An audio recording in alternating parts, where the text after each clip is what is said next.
Fala galera, tudo bom com vocês? Estamos começando mais um episódio do podcast Coronga, episódio número 15, Paulo. Hoje vestimos novamente a carapuça de Cavaleiros do Apocalipse, porque a merda atingiu o ventilador, Paulo do Vale. Como que você tá? Eu tô muito bem.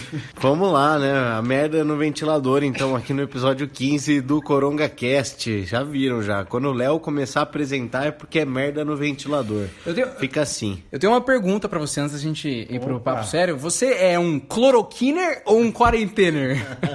Obviamente, eu sou um grande entusiasta, um grande quarentener, até porque já passo dos 34 dias dentro da minha casa, obviamente saindo para fazer comprar um chocolate, né? Comprar um outro tipo de tablete também que eu gosto e retornar até minha casa, que são as únicas coisas que eu me permito fazer neste momento de quarentena. Então sim, eu sou um quarentener. E você? Eu com certeza sou um quarentener também, afinal, cloroquiner ainda não está comprovado, né, que funciona, como trouxemos em outros episódios. Aliás, né, esse negócio aí da cloroquina, né, ninguém é contra a cloroquina, a gente só quer saber realmente se funciona, né? É a única coisa que a gente quer saber, e não dá pra saber assim, né, de uma hora pra outra, né, não é na base do achismo realmente. Desculpa! Vamos abrir esse episódio, cara, trazendo aqui uma entrevista incrível com o Edward Snowden, né? Que foi aquele ex-agente da CIA que resolveu abrir o jogo do governo Obama. Que foi feita pelo jornalista Shane Smith, que trabalha naquele jornal digital canadense chamado Vice. A entrevista começa com um pronunciamento do governador de Nova York, Andrew Cuomo, dizendo para as pessoas esquecerem a politicagem. Ele dizendo que há uma crise nacional e uma guerra. Não é hora para falarmos de política. A entrevista começa provocando a gente para se perguntar, né? Tem tanta informação por aí que fica cada vez mais difícil saber o que é verdade e o que é mentira. Quais mídias são realmente confiáveis? Quem é confiável, né? Que pessoa é confiável? E a questão maior da discussão é qual o verdadeiro efeito desses estados de emergência, né, que estão sendo declarados mundo afora. Toda essa coleta de dados, né, sem precedentes. Um exemplo disso aqui no Brasil, à medida que o governador João Dória tem feito no estado de São Paulo, em parceria com as operadoras de telecomunicação, para rastrear a movimentação dos cidadãos individuais, né? E o que isso realmente significa para a nossa liberdade? Porque, assim, e é feita a pergunta de por que a gente está tão despreparado depois de tantos exemplos históricos, né, como a gente trouxe aqui no Coronga, no episódio 7, considerando que qualquer epidemiologista do mundo sabia que um evento como esse que a gente está vivendo poderia acontecer a qualquer momento. O Snowden disse que as agências de inteligência já faziam um relatório sobre isso, né, sobre essas possibilidades, e disse que o grotesco dessa situação é que na maior parte do mundo o sistema falhou e os governos estão forçando as pessoas que menos têm algo a oferecer esse pouco delas, né? Para se sacrificar cada vez mais em nome do total na crise. E no mundo as pessoas começam a perder empregos, deixar de pagar os aluguéis, deixar de pagar as contas e as economias estão realmente entrando em colapso. O Snowden diz que ao invés da política ser guiada por ciências e fatos, ela quase sempre foi guiada por politicagem e interesses ao longo da nossa história. Ele menciona que na Primeira Guerra Mundial houve uma restrição da liberdade de imprensa em relação à gripe espanhola nos países que estavam envolvidos na guerra. E a Espanha, como era um país neutro, não teve essas restrições e como a imprensa estava publicando a todo vapor sobre a pandemia e não havia internet, o mundo assumiu que era da Espanha que tinha se originado aquela nova ameaça. O primeiro caso oficial da gripe espanhola foi reportada em Fort Riley, no Kansas, em março de 1918. Pessoas no poder que enxergam vantagens políticas em esconder ou negar a verdade vão continuar fazendo isso. E em relação ao achatamento da curva chinesa, né, que é propagado hoje em dia pela mídia, o Snowden se mostra cético em relação à veracidade dessa situação.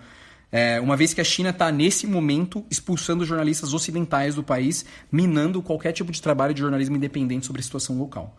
E para o Snowden, a gente está no começo dessa crise, sem precedentes, e os estudos mais confiáveis, inclusive da Universidade de Harvard, demonstram que teremos diversas ondas da epidemia e que não seria cientificamente possível hoje uma contenção na magnitude que os dados oficiais da China nos mostram hoje.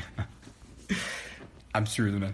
Na medida que as medidas de isolamento se tornam mais severas, pensamos nos danos às liberdades individuais e à própria democracia, né?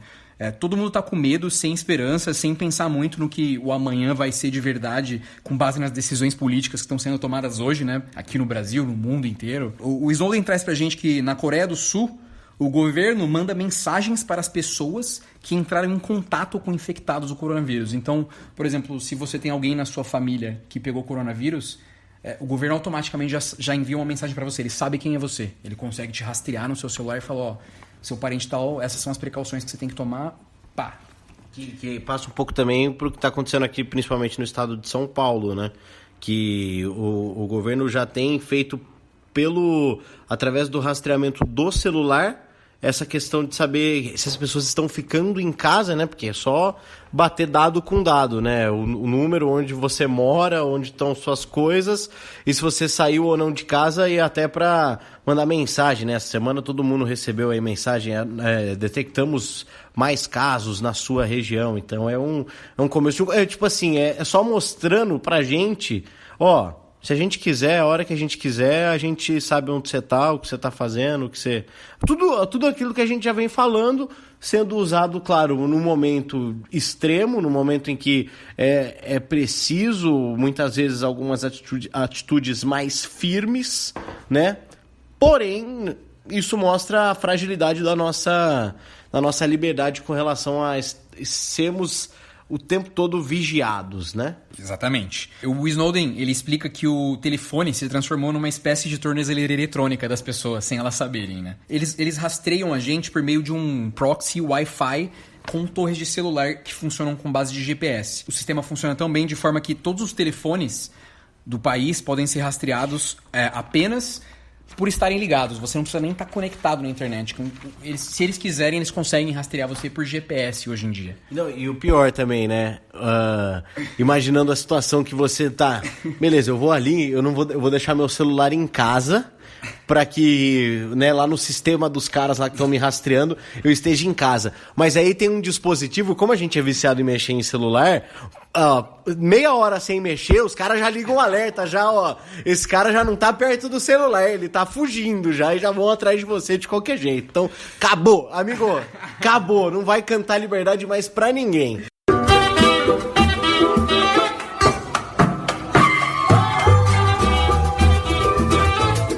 Ele comenta que o Facebook, a Google e a Apple, além de outras companhias, inclusive a Amazon, né, que nem estava nesse meio, mas se transformou numa grande empresa de tecnologia, tem acesso justamente a esse tipo de rastreamento. E eles, né, as empresas e os governos, eles alegam que fazem a despersonalização da localização, da tecnologia dele, né? Mas quando a gente não está falando de dezenas ou centenas de infectados, e sim de centenas de milhares de infectados, que vai ser o caso num país como os Estados Unidos, fazer esse tipo de rastreamento não é eficaz, mesmo porque, com base no rastreamento de Wi-Fi, eles podem saber exatamente onde você está. Não tem privacidade. Então, vai ter centenas de milhares de casos e na visão do Snowden, isso não seria mais eficaz conforme o vírus for se alastrar e, conforme é o que tudo indica, vai se alastrar dessa forma, né? E isso pode parecer até uma boa ideia, uma boa intenção dessa medida do Dória e na Coreia do Sul, né? Porque com mais controle, o governo, teoricamente, conseguiria atuar mais precisamente em relação aos possíveis infectados, em relação a quais medidas precisam ser tomadas. Mas, né, como a gente falou, isso não funciona numa escala pandêmica, né? Esse é o ponto. A ciência mostra pra gente que numa escala pandêmica isso é completamente ineficaz. É um negócio, se fosse muito mais pontual, como querem fazer, que a gente acredita, né? A própria China, inclusive. Em relação a esses estados de emergência, né, que os governos têm declarado, o que está, na visão do Snowden, sendo construído é uma arquitetura de opressão no mundo inteiro. A maior questão da era moderna para ele seria onde estamos indo com todo esse avanço tecnológico que pode ser usado para o mal. Os poderes de emergência, historicamente, são utilizados de forma abusiva. O que era emergencial nunca mais é revogado, como acontecerá provavelmente com esse rastreamento abusivo que a gente está falando, né? O Snowden cita como exemplo o programa de escutas telefônicas, né, o grampeamento, sem decisão judicial, oriundo da era do George W. Bush, filho, depois do 9/11, né, do ataque às Torres Gêmeas. Que continuou supostamente por conta da crescente ameaça nuclear do Irã, né, que só se tornou só tomou esse tom belicoso depois da interferência americana na região do Iraque. Então sempre vai haver uma justificativa para você manter aquele negócio que foi feito em crise, na visão do Snowden. E é isso, né?